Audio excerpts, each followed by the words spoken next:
pesos. Nandito tayo ngayon sa E. Rodriguez Senior Avenue para tikman ang bagong combo promo ng Lam Tin Tea House sa halagang 99 pesos lang per meal. Katabi lang ito ng PIQC or Philippine Institute of Quezon City. Pagdating sa parking space, wala namang problema dahil meron silang parking space na katabi ng PIQC. Ang promo na ito ay for dine-in only at available siya every Monday to Friday lang from 12 p.m. hanggang 3 p.m. except holidays. Ito nga pala yung isa sa mga best seller ng Lam Tin Tea House. Ito yung Noodle Feast, pero hindi yan yung i-feature natin ngayon. Ito yung kanilang chicken noodles with ginger sauce and oyster sauce. Tapos ito naman yung kanilang 3-piece spring roll plus egg fried rice.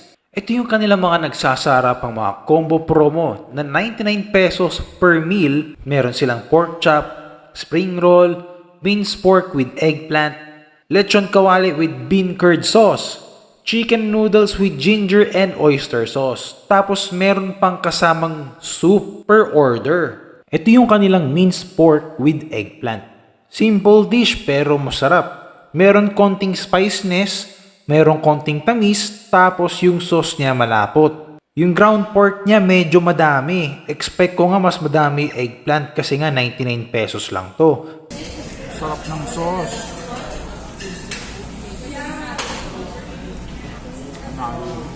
99 pesos.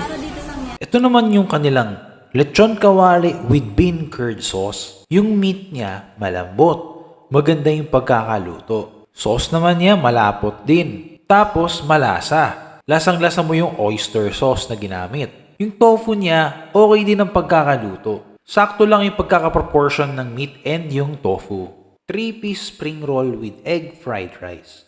Hindi ka natalo dito dahil ang spring roll nila dito ay ang kanilang a must try dish.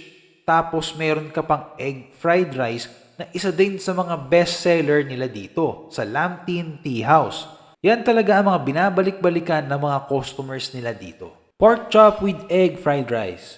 Maganda pagkakaluto ng pork chop. Yung meat malasa, halatang marinated. Tapos crispy din yung breading. Hindi na kailangan ng sauce. Pero kung gusto nyo ng may sauce, pwede siguro kayo mag-request ng sweet and sour sauce kung available sa kanila. Chicken noodles with ginger and oyster sauce. Yung mga sauces nila ay nakaseparate pa. Ikaw na ang bahala kung gaano kadami ang gusto mong iligay.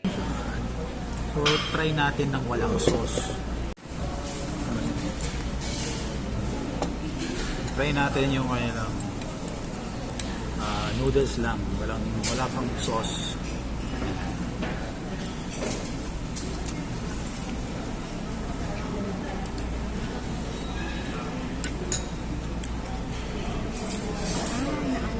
So, ito yung kanilang chicken. Yung chicken. Chicken nila malambot. Pagkagat ko dito, bigla ako naalala yung Hainanese chicken. Ganun na ganun ang pagkakaluto niya. Yung sauce.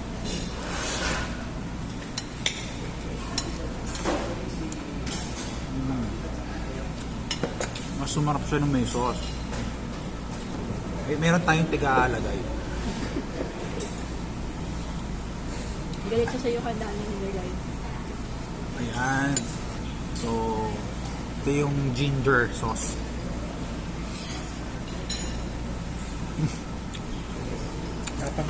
Lasang ginger. May galit sa akin yung naglagay. Kaya kita mo, ito nga yung dapat.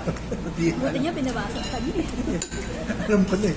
Kaya Pinapin niya nga alam eh. Yung ginger sauce nila, okay din lasa. Bagay na bagay sa white chicken. Kumbaga, perfect combination.